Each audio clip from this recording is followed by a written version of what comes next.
तो कैसे स्कोर करना है 40 on 40 इंग्लिश लिटरेचर में, ये जानने के लिए वीडियो के एंड तक बने रहिएगा। मैं आप लोगों की मनीषा मैम लेकर आ गई हूं आप लोगों के लिए स्ट्रैटेजिकल वीडियो। बढ़ते हैं आगे, कैसे बढ़ना है, ठीक है। देखो पहली चीज हमारी ना जो क्वेश्चन पेपर का फॉर्मेट होता है, ठीक है, फॉर्मेट का मतलब क्या होता है भाई, किस तरीके से लिखना है ये जानना जरूरी है। ऐसे एक पहले ही दिन तो आप लोग ना लिटरेरी डिवाइसेस पढ़नी चले जाओगे, कुछ भी, हमें ना जीरो से स्टार्ट करना है। सीढ़ी जो होती है ना, पहले कदम धीरे धीरे करके तब हम ऊपर जाते हैं। इसीलिए मैं आप लोगों को बताऊंगी फॉर्मेट कैसे करेंगे हम लोग। देखो हमारे ना जो सेक्शन सी होता है ना, उसमें हमारे जो क्वेश्चंस होते हैं ना 3 मार्कर्स के भी होते हैं, 5 मार्कर्स भी होते हैं। तो कैसे करेंगे हम लोग स्कोर? पहली चीज, हमारे जो 3 मार्क्स के क्वेश्चंस होंगे उसमें हम लोग 30 से 40 मतलब वर्ड्स लिखेंगे, ठीक है। क्या लिखेंगे? वर्ड्स लिखेंगे, और ये हमारी 3 से 4 लाइन को कवर करेगी, ठीक है। 4 लाइनें लिखना ही लिखना, क्यों? क्योंकि ना अगर कम लाइनें लिखकर आ जाओगे ना, सीबीएसई बड़ा जजमेंटल है, ठीक है। वो ना जज कर लेगा, बोलेगा नंबर नहीं दूंगा मैं इसको, 2 नंबर में इसको, 2 पेज 2 लाइन में इसको क्या चाहिए, 3 नंबर चाहिए, हो ही नहीं सकता, ठीक है। इसीलिए हम 3 से 4 लाइन तो लिखेंगे ही लिखेंगे, और फालतू की कोई कहानी लव लेटर नहीं लिखेंगे हम लोग आंसर से रिलेटेड ही लिखेंगे। तो पढ़ाई करके जाना है। पढ़ाई कैसे करोगे? मेरे साथ चलो। फिर उसके बाद आएगा 5 नंबर वाले क्वेश्चन, जिसको हम बोलते हैं लॉन्ग आंसर क्वेश्चन, जो कि बहुत बच्चे मैंने देखे हैं जिनको मैं इतने सालों से पढ़ाती आई हूँ। मैम ये लॉन्ग आंसर क्वेश्चन नहीं होता, मैम समरी लिखकर आ जाए क्या? समरी नहीं लिखनी। आपको पता है लॉन्ग आंसर क्वेश्चन का क्या ट्रिक होता है? सारे से एक ही सवाल होते हैं, ठीक है, लेकिन घुमा फिरा कर पूछ लेते हैं वो, और उसको उसी तरीके से उनको प्रेजेंट करेंगे ना, और वो प्रेजेंटेशन भी सिखाऊंगी मैं आप लोगों को, तो आप लोगों के मार्क्स 5 के 5 मुट्ठी में हो जाएंगे, ठीक है। तो उसके लिए हम लोग कितने 60 से 100 वर्ड्स लिखेंगे। दैट मीन्स 8 से 10 लाइनें ये कवर करनी चाहिए। बड़ा बड़ा मत लिखना। मेरी फ्रेंड्स थी, वो कहती थी अरे यार मैं बड़ा बड़ा लिख कर आ गई हूँ, 2 लाइन के आंसर को ना 8 में कर दिया है। ऐसा करोगे ना तो पता हो, समझ जाओ। इसीलिए तो 3 और 5 नंबर वाले जो होंगे ना हमारे, तो वो बहुत अच्छे से करने हैं। हम लोगों को ये आंसर्स अच्छे से फ्रेम करने हैं, जो कि आप लोग करोगे। ये मैं आप लोगों को समझा सकती हूँ, और ये आपको एक बेनिफिट दे रही हूँ कि ना आप लोगों को ये मेरे हमारे चैनल पर भी मिल जाएगा, रैंक प्लस के चैनल पे, क्योंकि ये सारी चीजें मैं पढ़ाने वाली हूँ, राइट। बढ़ते हैं आगे बच्चा पार्टी। अब उसमें ना कैसे करेंगे? अब ये आंसर्स तो आप लोगों को पता है कि आप लोग पढ़ोगे, ठीक है, लेकिन आप लोगों को ना जो लॉन्ग आंसर क्वेश्चन भी करने हैं, ठीक है। जब भी आप लोग प्रिपेयर करोगे, लॉन्ग आंसर क्वेश्चन करोगे, शॉर्ट आंसर क्वेश्चन करोगे, इनफैक्ट एक्सट्रैक्ट बेस्ड क्वेश्चंस भी करोगे, और तो और आप लोगों को इन डेप्थ नॉलेज भी होनी चाहिए पूरे चैप्टर की। अगर नॉलेज ही नहीं हुई ना चैप्टर की, तो आप लोग ना तो लॉन्ग आंसर कर पाओगे, ना तो शॉर्ट आंसर कर पाओगे, एक्सट्रैक्ट तो भूल ही जाओ। इसीलिए रैंक प्लस पर मैं फिर बता रही हूं, ये सारी चीजें कवर करने वाली हूं मैं, जरूर देख लीजिएगा। क्योंकि अगर वो वीडियोस जो मैं लेकर आने वाली हूं आप लोगों के लिए, वो कर ली ना, तो आप लोगों को इधर उधर जाने की जरूरत ही नहीं पड़ेगी। एक ही जगह हो जाओ, स्थिर हो जाओ, और एक जगह से पढ़ लेना, ठीक है। देखो आगे बढ़ेंगे अब हम लोग कि हमने लॉन्ग शॉर्ट एक्सट्रैक्ट बेस सब कर लिया, ठीक है, चैप्टर समझ लिया आप लोगों ने, ठीक है। उसके बाद आप लोगों को क्या करना चाहिए?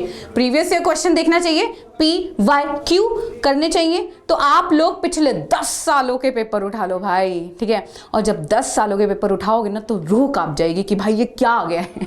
लेकिन डरना नहीं है। क्यों?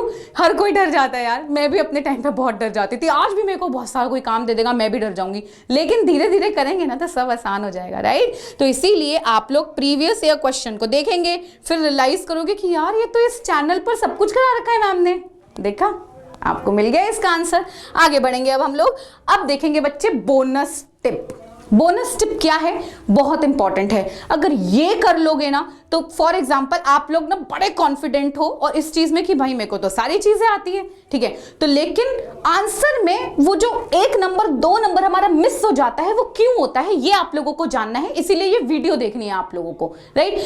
क्यों? अब आप लोगों को 1-2 नंबर ना कटवा कर आगे बढ़ना होगा, राइट। इसलिए बढ़ेंगे हम लोग क्योंकि ना उसमें ना आप लोगों को टर्म्स करने बहुत जरूरी है। क्या है बच्चे?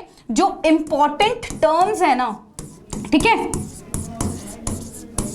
सॉरी मेरी जो हैंडराइटिंग है बहुत ही वाहियात है, बट कोप अप करना पड़ेगा मेरे साथ, ठीक है। चलो, तो ये जो इंपॉर्टेंट टर्म्स हैं आप लोगों के, इसमें फॉर एग्जांपल नेल्सन मंडेला देख लो यार। नेल्सन मंडेला का चैप्टर है, बड़ा ही फैक्ट्स पर बेस्ड है, बच्चों को बहुत ही वाहियात चैप्टर लगता है, लेकिन उसमें हम लोगों को कुछ टर्म्स याद कर लेना, जैसे हमारा अपार्थाइड हो गया यार, हमारा डिस्क्रिमिनेशन, ये कुछ छोटे छोटे वर्ड्स होते हैं। अगर ये वर्ड्स डाल दोगे ना तो मैम खुश हो जाती है कि इसने ना इन डेप्थ नॉलेज ले रखी है और ये कर आया, इसको तो मार्क्स दूंगी मैं, राइट। तो ये स्ट्रैटेजी के साथ अगर आप लोग पढ़ोगे ना तो वो जो नंबर आप लोगों के 1 या 2 नंबर हर आंसर में कट जाते हैं ना, वो नहीं कटेंगे, ठीक है।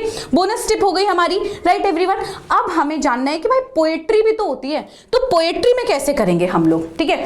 पोएट्री जो है, अब उसके ना मीनिंग्स ना बड़ी अलग, बड़े दो मुंह की है ये पोएट्री, कुछ कहती है और समझ कुछ और जाती है, राइट एवरीवन। तो मैं ना आप लोगों को ये समझाना चाहती हूँ कि जब आप लोग पोएट्री करोगे, राइट, तो आप लोगों को लिटरल मीनिंग और मेटाफोरिकल मीनिंग जरूर करनी है, ठीक है, कि क्या कह रही है और क्या कहना चाह रही है, ठीक है। आप लोग लिटरेरी डिवाइसेस जरूर करना, क्यों? क्योंकि लिटरेरी डिवाइसेस नहीं करोगे ना तो आपके जो आरटीसी आ जाते हैं ना, reference to context, got it, तो उसमें नहीं कर पाओगे। उसमें ना एक सवाल पूछ ही लेते हैं कि इसके इस लाइन में, इस लाइन में क्या है, ये कौन सी लिटरेरी डिवाइस यूज हो रखी है इस वर्ड के लिए, ठीक है।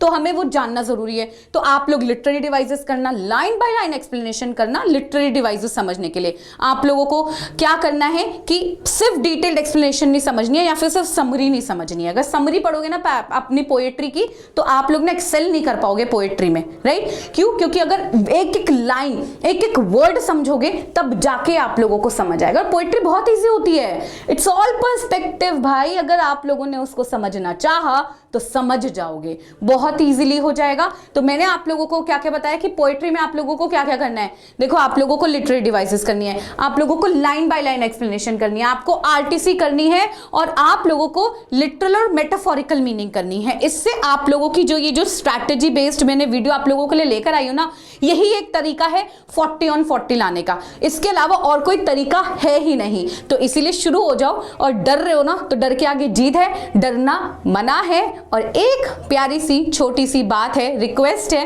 Practice will make you perfect. Practice makes a man और a woman perfect, right everyone. Bye bye everyone, अपना ध्यान रखिएगा, फिर मिलेंगे आप लोगों से।